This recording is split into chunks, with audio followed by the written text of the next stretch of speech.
ছোট্ট কিছু উপহার ওনাদের জন্য যা নিয়ে গেছিলাম, সবাইকে চেষ্টা করলাম দেওয়ার কিছু। এই ভদ্রমহিলা, ওনার ঘরের অবস্থা খুব খারাপ, তাই কিছু ত্রিপল নিয়ে গেছিলাম আমরা। ছোট বড় সকলকেই চেষ্টা করেছি আমাদের মতন করে কিছু দেওয়ার।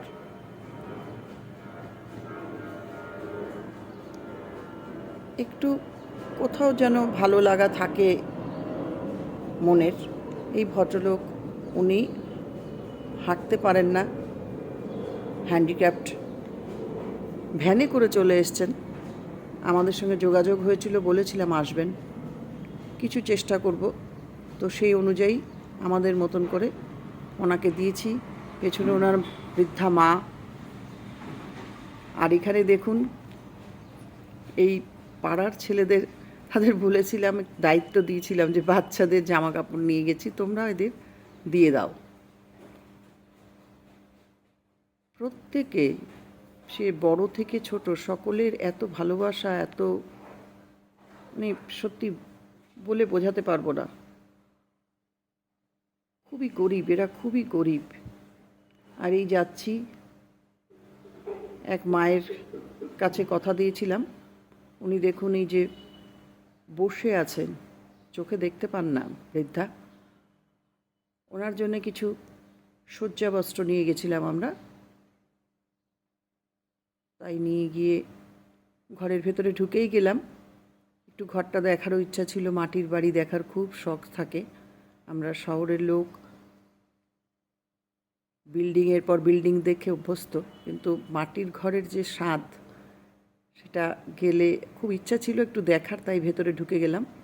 ভাবলাম যে ওনার বিছানাটা করেই দিয়ে আসি। এই বাউল ভাই,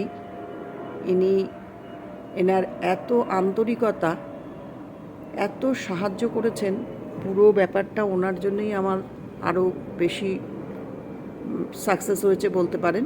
কারণ ওনারই গ্রাম, দুটি গ্রাম, উনি সব কিছু, আমি শুধু মানে সঙ্গে সামনে যে দাঁড়িয়েছি, উনি সমস্ত কিছু অর্গানাইজড করেছিলেন। সব কিছু, সে খাওয়ানো দাওয়ানো, কোথায় ডেকোরেটার্স, সমস্ত কিছু। বাড়ির অবস্থাটা দেখুন একবার, যে ছাদের কী করে বৃষ্টির সময় থাকেন এরা আমি জানি না, সত্যি খুব কষ্ট হয় এদের দেখলে। আর আমরা আমাদের শহরে এত কিছু আভিজাত্যের মধ্যে থাকি, তাও মনে হয় কিছুই পেলাম না। যাই হোক, প্রত্যেকে কীভাবে, কী সুন্দরভাবে আমাদের সাহায্য করছে, এসে দেখুন পাড়ার ছেলেরা, ভালো লাগে। ওনার জন্য একটা কম্বলও নিয়ে গেছিলাম, শীতকাল ছিল। ও দাদা, বাউল ভাই আমার সব কিছু রেডি করে দিচ্ছেন। এই মা আসলেন, চোখে দেখতে পান না, কানে তো শুনতে পাচ্ছেন। আমাকে ধরে রেখেছেন, দু হাত দিয়ে আমাকে জড়িয়ে ধরে আশীর্বাদ করলেন। এটা একটা পরম পাওয়া, এটা একটা, এই আশীর্বাদ আমার কাছে অনেক অনেক বড় পাওয়া একটা। ওনাকে বললাম আপনি শুয়ে পড়ুন, শুয়ে দেখুন বিছানাটা ঠিকঠাক আছে কি না। ভালো লাগলো, অনেক আশীর্বাদ করলেন আমাদের।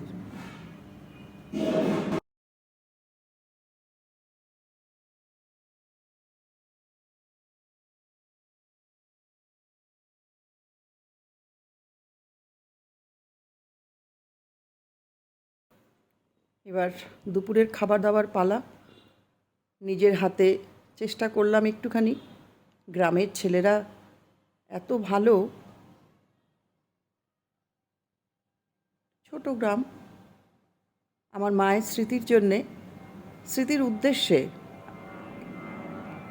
এখানে কিছু গাছ, আম গাছ বসিয়ে রেখে আসলাম। বললাম তোমরা রক্ষণাবেক্ষণ করো, বড় হলে তোমরাই ফল খাবে, পাখিরা এসে বসবে, তোমাদেরই ভালো লাগবে।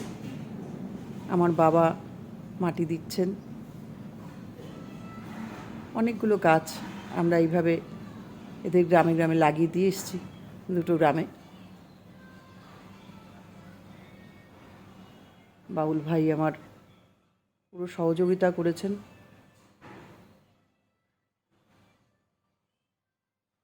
সঙ্গে থেকে অনেক সাহায্য করেছেন আমাদের পুরো ব্যাপারটাই।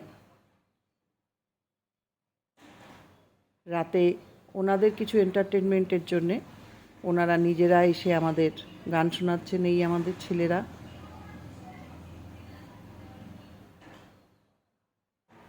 খুব সুন্দর, খুব সুন্দর।